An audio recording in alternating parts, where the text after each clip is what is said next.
All right, ladies and gentlemen, congratulations. We are about to start APComp, so take out your notebooks because I got to teach you some terms before I can teach you what they mean. So we're not doing the breakdown? We are doing the breakdown. You need a breakdown and your notebook out because I can't teach you the 10 things we'll be doing comparisons on until I teach you what they mean.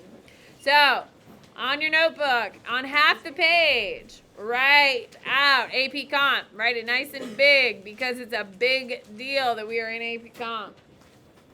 I'd also write week 15. It's on the side of the box. I don't know what you're doing. It's on the side. Okay. On half of your sheet of paper, write APComp really big. Underneath it, I would write week 15. And we are beginning. Here we go. Okay, when we talk about APComp, you need to know what head of state means, which you people were struggling with before, which is fine, because it's a little tricky. Head of state is the person who leads, the ceremonial leader of the state. It's also external facing, it's outward facing. So who? Now, here in APComp, we only have 6 countries. The United States is not one of them. But I will be constantly referring back to the United States throughout APComp. To keep it fresh in your mind, because, you know, we have an AP exam on May 4th. The other thing is because I'm going to use it as a comparison point. So, who is the head of state for the United States? Joe Biden. Okay, he deals with all of our foreign leaders. This week he dealt with Xi Jinping. Okay, then we have head of state. Everyone needs to be writing these down. These are non-negotiable terms that we are going to talk about 1,000 times a day. Head of government is the person who is responsible for proposing legislation. They're focusing on the inside problems or the internal problems. So looking outward is head of state. Looking inward is head of government. Who is the head of government for the United States? Eva? No.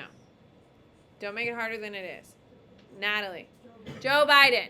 Joe Biden in the United States is our head of state and head of government. So underneath this in your notes, put a star. Sometimes they're the same person. Other times, they're 2 different people. Mexico, head of state and head of government are the same. UK, it's separate. UK has the king as the head of state, and the head of government is the prime minister.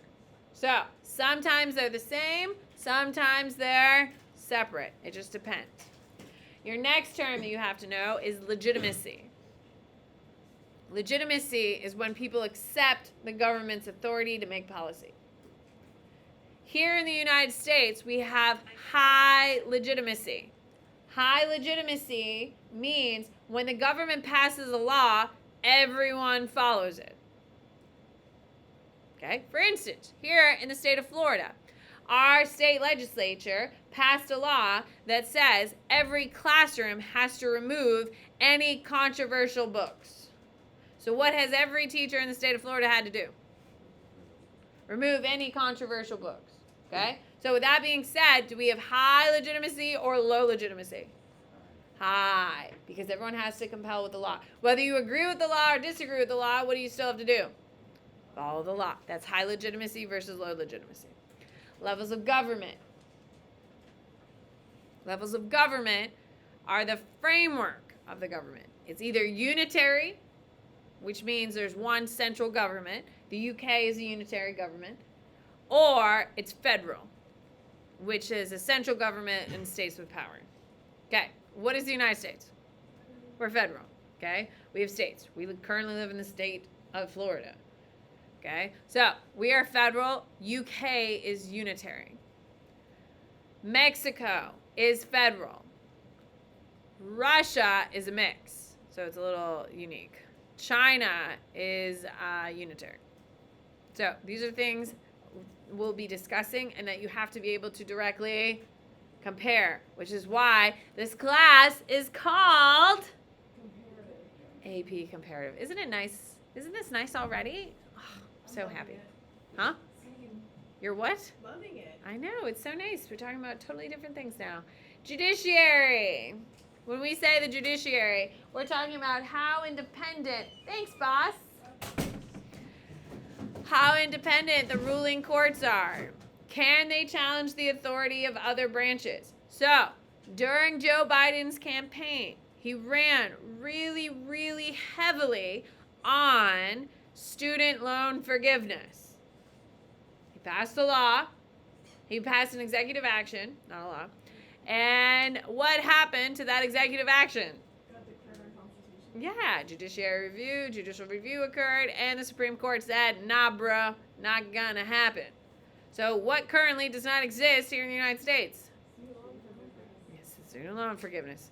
Even though the President of the United States wants it, the Supreme Court said no. That means we have a very independent judiciary. They can piss off the executive and everything still functions.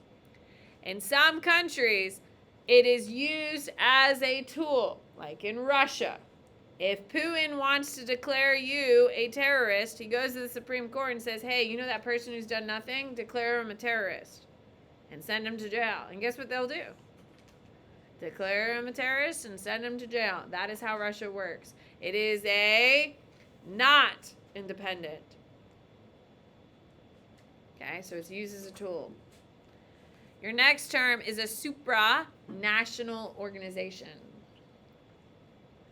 A supranational organization is a coalition or a group of multiple countries that work together to attain a certain goal. There's lots of things that can be, that's supra. I'm going to write OPEC because I think that one is really important. Okay, supra is when you have a coalition of multiple countries working together for some sort of goal. The most famous one, especially in 2023, is going to be NATO, the North Atlantic Treaty Organization, which is what Putin hates more than anything, and we're going to talk about that 1,000 times. UN, which is the United Nations, which has 187 nations from around the world. OPEC, which is the oil producing and exporting countries. That's what gets gas prices. Okay, my mother thinks it's Joe Biden who sets gas prices. It is not Joe Biden. It is not Joe Biden. It's called OPEC, and it's run by Saudi Arabia, by the way. World Bank, which is the one who gives out loans to other countries to build infrastructure or do whatever they need. World Bank is run by the United States and England. So who benefits? Yeah, we do. Here we go. Social cleavages. They are division inside a country amongst its people. So here in the United States, are we loving each other right now? Hell no. No. We are completely divided. Right now, we're going to say political division is a social cleavage right now. A lot of people, if you're a Republican, you only hang out with other Republicans. If you're a Democrat, you only hang out with other Democrats. You think the other side is morally corrupt. I'm not saying I say, but that's how the big picture is. Those types of things, those are social cleavages we have here in the United States. In other countries, they have social cleavages based on like religions. Nigeria is almost 45-55 Christians and Muslims. That is a huge dividing point in Nigeria.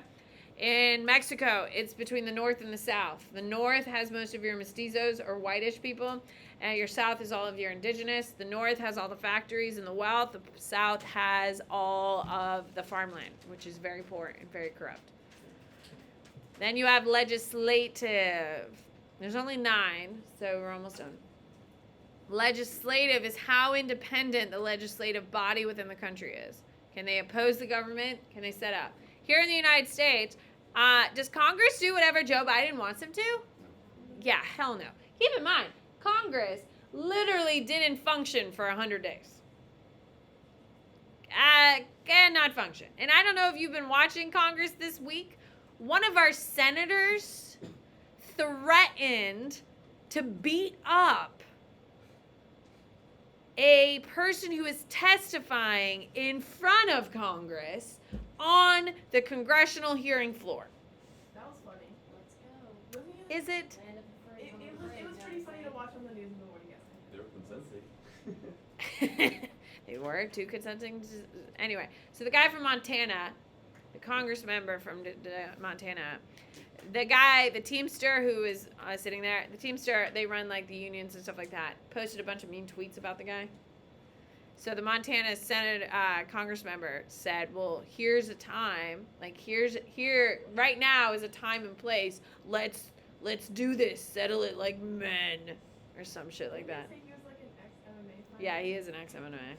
Anyway, so then the person who stopped the fight from happening, if you could possibly imagine, is Bernie Sanders. If you haven't seen the video, you need to see the video, because you just have your Congress member, and it's so funny, so sad. That's what's happening in Congress. And then, oh my God, McCarthy, you know, the old Speaker of the House that got voted out. Apparently, he punched the kidney of one of the 8 guys who voted him out. It was an accident. He said it was an accident. Sure.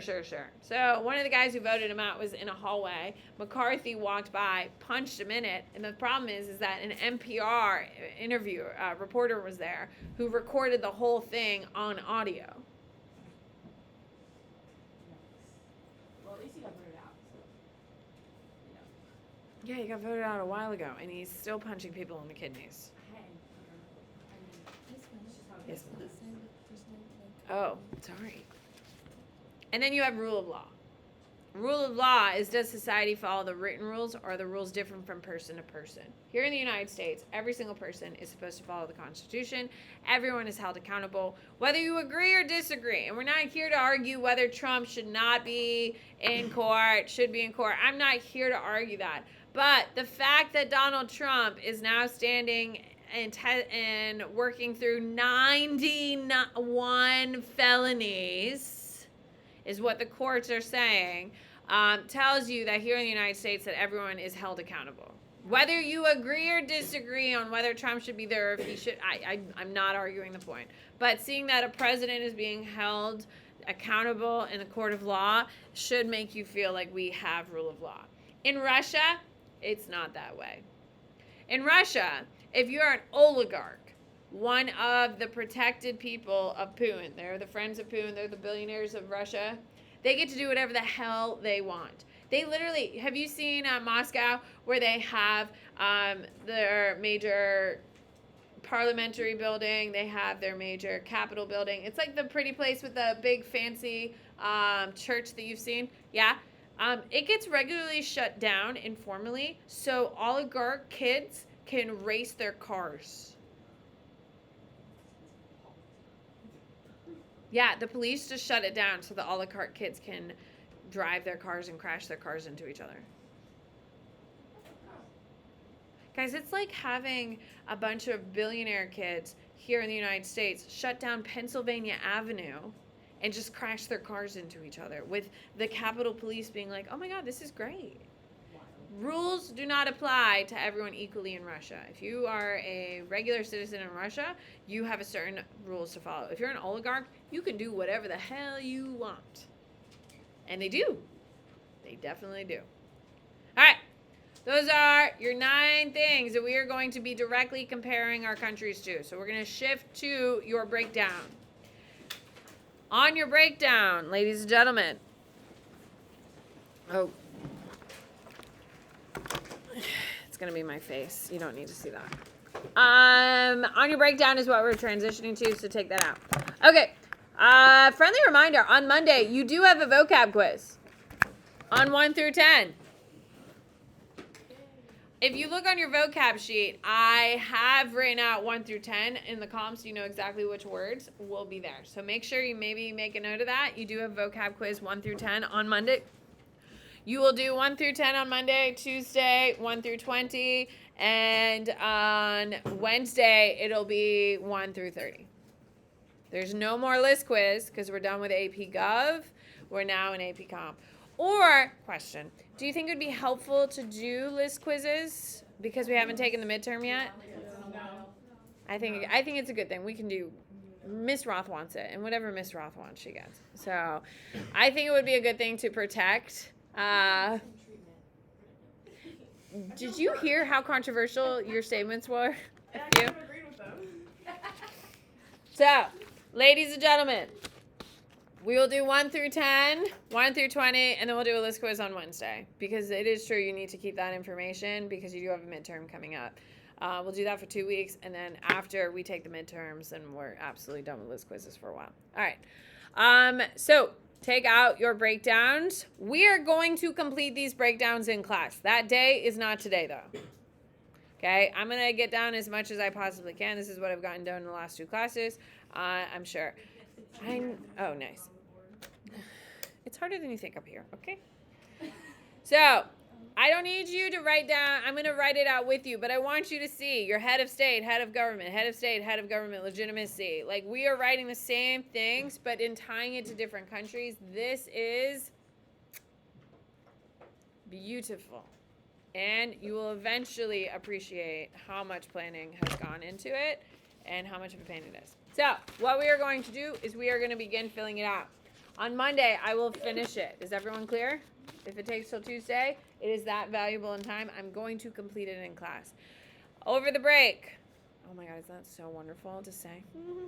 Over the break, don't do any AP comp work until like Sunday. Sunday, before we come back, I would do your vocab because you're going to need it. You insist. You insist. Moving forward. You two are such martyrs. United Kingdom. Key terms is the first thing we will write. I know, you would think I'd figure this out by now. Haven't. I'm just so uncomfortable all the time. Key terms.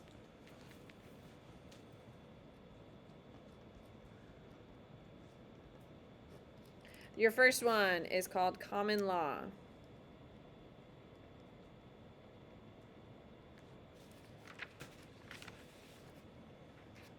LT. It's judge. Write small, please. Judge made laws. It's unique to the UK. Do you want to know a sad fact, though? Hanky is currently doing a Thanksgiving feast right now and putting on a show, and I'm here with you. Why didn't you take the day off? Because this is important too. Does he do the powwow or is that like no longer? Is that not acceptable? Does he like dress up as a He's dressed up as an Indian, and they're calling them Indians, which is just, it's 2023. Are you doing the powwow?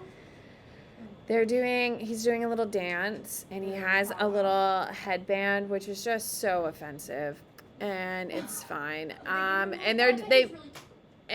they made a little Thanksgiving feast. Yesterday they made corn and green beans, and Whatever, like what, 3-year-old was? Hank loves both of those things. First to the post. A U.S. equivalent to single member districts. McCrae's there, so you don't think we're the worst parents in the world. And it creates 2-party system. But this is Hanky's first Thanksgiving thing. Quangos, Q-U-A-N G-O-S, Quangos. It is a quasi, autonomous,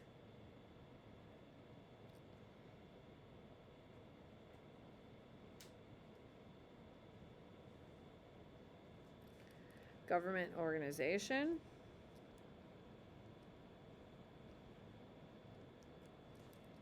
for things like water and communication.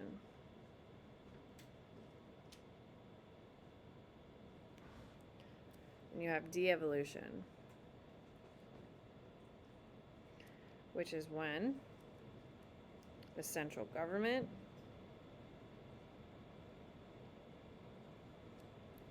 transfers power to lower government.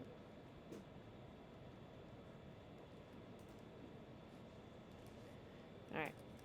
So, Then you have head of state. And I'm going to put mine in a box, because these are the major terms you have to know. So head of state, it's the King of England.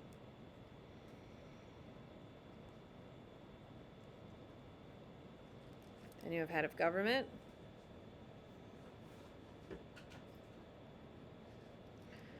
Which is the Prime Minister.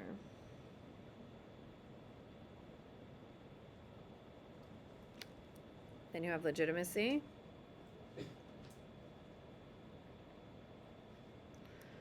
Which is long-standing. Adherence to common law.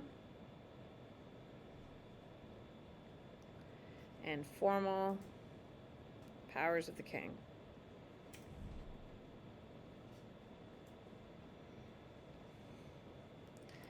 Levels of government.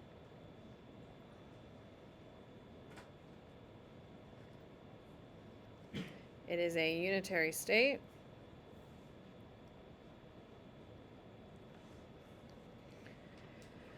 But is undergoing de-evolution. Legislative branch.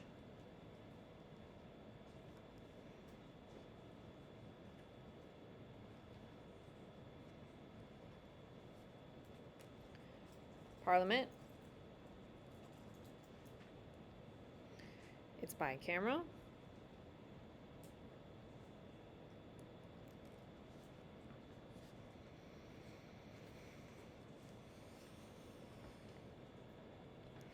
With House of Lords. Parenthesis upper. House of Commons. Lower. Then you have the judiciary. Newly created in 2005 in order to deal de-evolution. Hey, how important is de-evolution? Yes. Major political parties.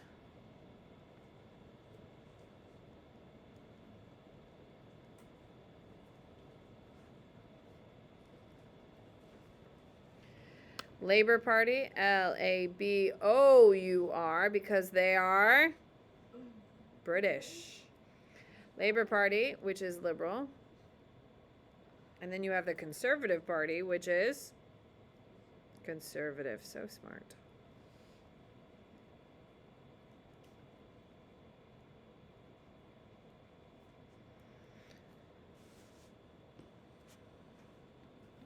Oh, God. Then you have your supranational organizations.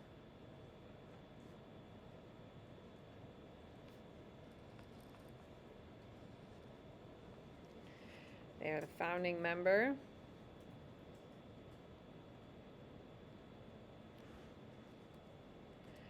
of World Trade Organization.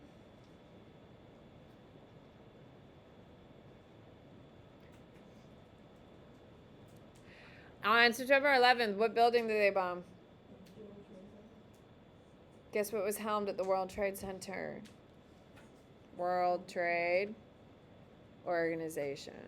That's why they bombed it.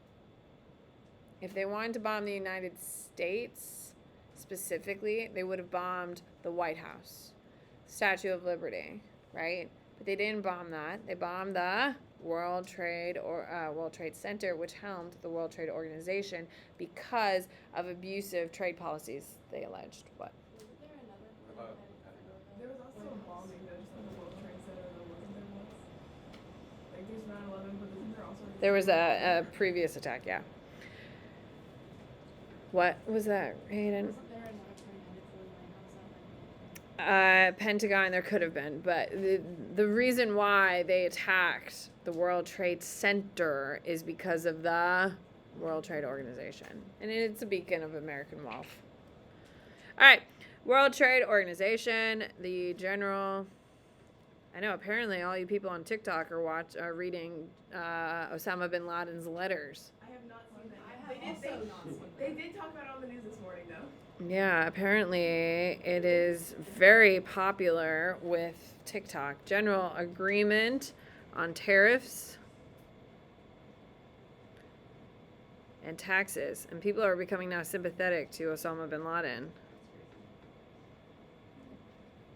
Which you're really pissing off the Republicans, which means guess what's probably going to get banned again. Used to be a member of the European Union. Yeah, Osama bin Laden went to school here. He went to like Harvard or Cornell or something like that. Huh? No, why would he go to Plant High School? No, he lived here in the United States for a while. Social cleavages. There's pictures of him on the internet where he's like in like clean shaven and like at a party in like New York City. His dad was super wealthy. So yeah. So the idea you have of Osama bin Laden, like, of course that's who he becomes. But I mean, he was a 20-year-old who was partying throughout New York City and lived like the lavish lifestyle. Anyway, so it's just kind of interesting to see how things turn out. Social cleavages. First thing they have is social classes. I'm going to underline social classes because they've got two major problems. The first one is social classes. The aristocracy, middle class, and working class.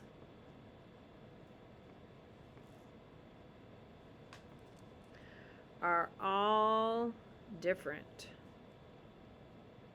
Political parties. Write down the order, and I'll give you this one because I want the orders to be the same. I can't give you this one because the order isn't the same. As soon as you add all the things, this stuff, I just don't want you to copy that one directly. Does that make sense? Political parties. And watch different sports. Everyone in England watches soccer, but like the rich aristocracy watch polo. Yeah, and like the poor people watch like rugby, and like the middle class likes cricket. Rugby's definitely a lot more interesting than polo. Yeah, I'd is. have to be on their side on this one. It's just like British football. Regional differences. Okay, regions want their independence. Yesterday we talked about how there's 4 countries that are in the UK, and Scotland is 2 votes away from being independent, completely and utterly independent. Wales, it used to be a 60% majority wanted to be with England. Now it's down to like 25. So Wales will eventually be out too. All right, here we go. Mexico. So key terms that you need to know for Mexico. First one is maquiladores. Maquiladores.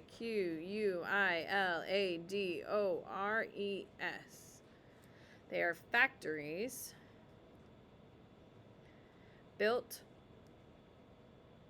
in northern Mexico to take advantage of trade with USA. Next term, clientelism.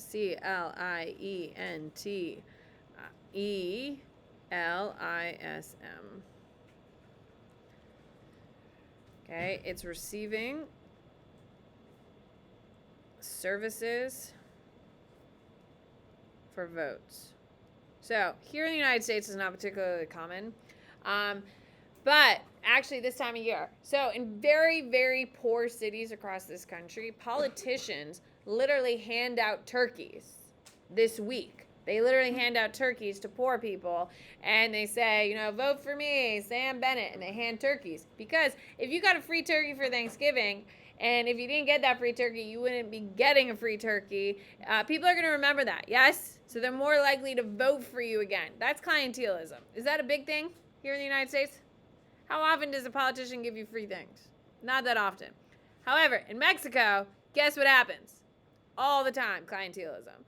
Like, you would go into the grocery store and the politician would be there and they would say, I'll buy all of your groceries if you vote for me. And they'll go in and they'll pay for your groceries in exchange for a vote. So, clientelism. Gender parity, parity law. It requires political parties to field 50% female candidates. Here in the United States, 17% of our Congress are women. 51% of our population are women. Is there a gap there? Yeah, it's a pretty substantial.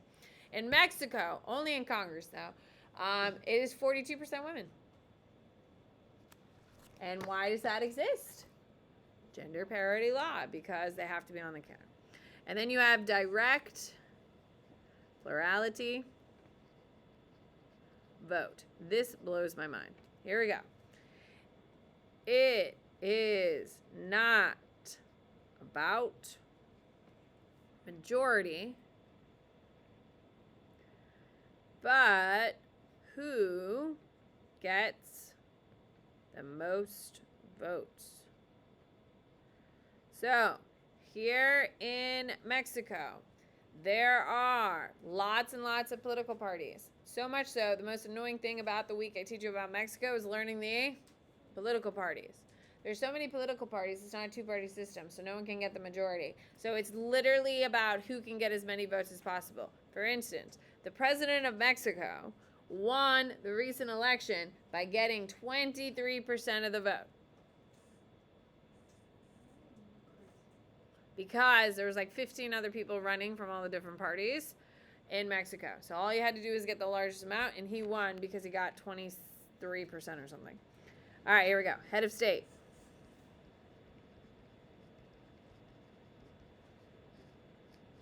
Is the president of Mexico.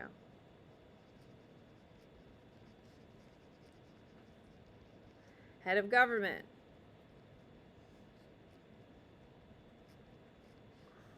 Is the president of Mexico.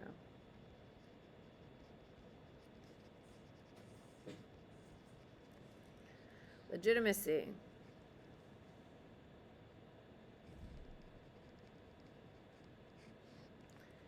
The Constitution of 1917 is the focal point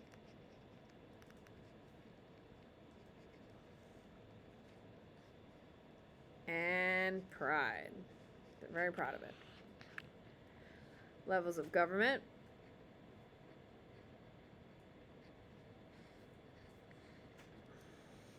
Federal states.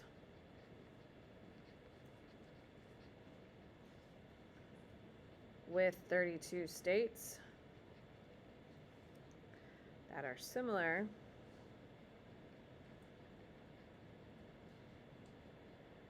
to U.S. format.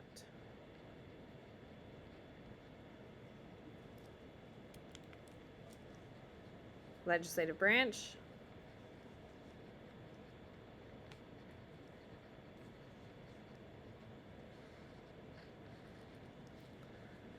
Congress is what it's called. Oh my God, does that sound familiar? It's bicameral. Oh my gosh.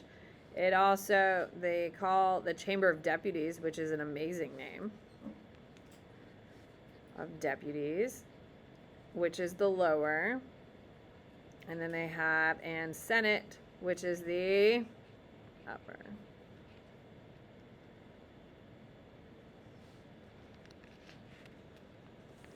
Then you have your judiciary. It's in the right order now. Mexico is. Judiciary, there's 11 justices, 15-year terms, and no re-election. So they don't agree with everything we do. Major political parties. This is, in Mexico, when we get to it, is the hardest part. Their political parties are all over the place. The first one is PRI. It's obviously short for something, but we'll deal with that later. Underline it, is in power from 1929 to 2000. And quote, the perfect dictatorship is what they call themselves. End quote. PAN, PAN, is the next party, and it founded in opposition to PRI and win in 2000. So what is the major year for Mexico? 2000. Morena, M-O-R-E-N-A, underline it, quote, newest, end quote, party. They are very powerful. And they are currently in power right now. Then you have Supra, national organizations.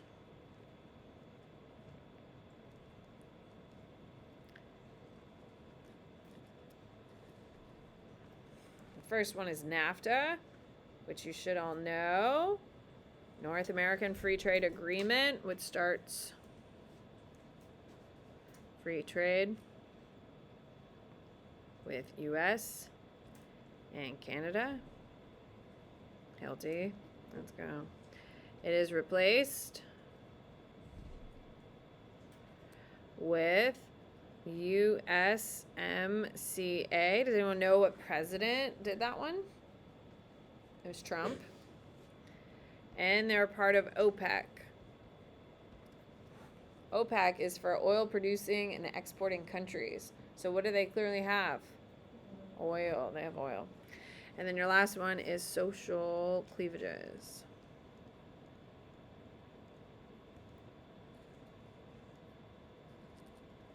Social cleavages.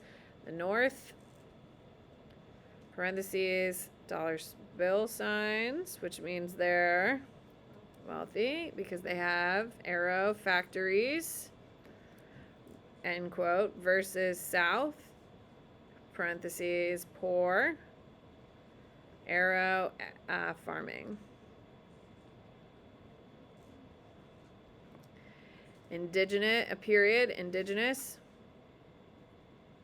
versus mestizos, parentheses, white mix.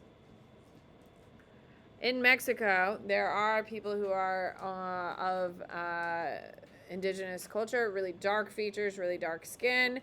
And then you have really white people in Mexico who have been living there for generations, and they are the descendants of your Spanish settlers. And then there's a lot of people who are in between, who are mixed blood. All right. Nigeria. Key terms. How much time do I have? Ooh. Key terms. Prebendalism. Prebend. ALISM. Prebendalism. When politicians enrich themselves and their tribes. The word tribe is going to be a huge thing that we focus on throughout the course of this year when we're talking about prebendalism. Oh, can we switch? Okay, your next term is going to be Boko Haram. Harem. You should know them, especially those who watch the news, Natalie. Anyone know who Boko Haram is? What are they, Roth? Yeah, they're in northern Nigeria. Terrorist group. They are really famous, obviously, or more infamous. They kidnapped girls on school buses around Nigeria. And these are like little kids, like first, second, all the way up to like 7th graders. And then they force them into child marriages and do terrible things to them, huh? Yeah. Horrible atrocities. And they're in the northern part of Nigeria, which is incredibly mountainous and very dense forests. And it's really hard to kind of track them out there, even in 2023. But they're, yeah, a very famous terrorist group. And then we have Fourth Republic.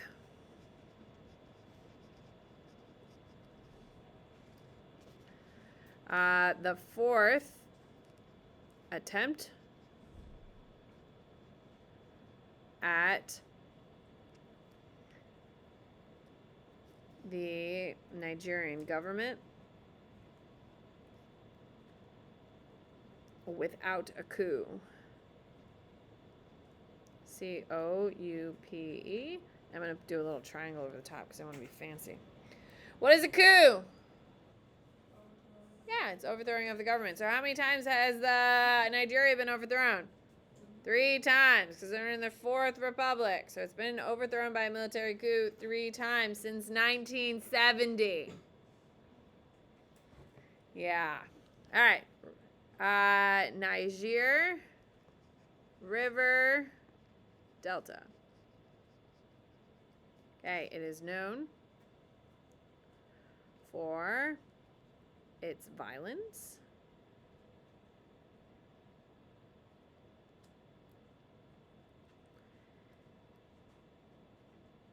and protests,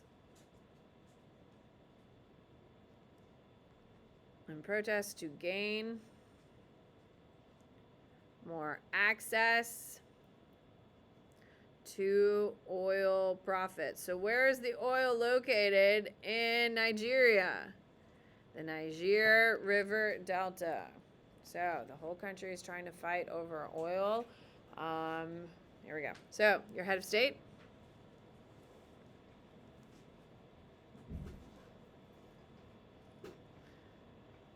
Is the president. Your head of government is also the president.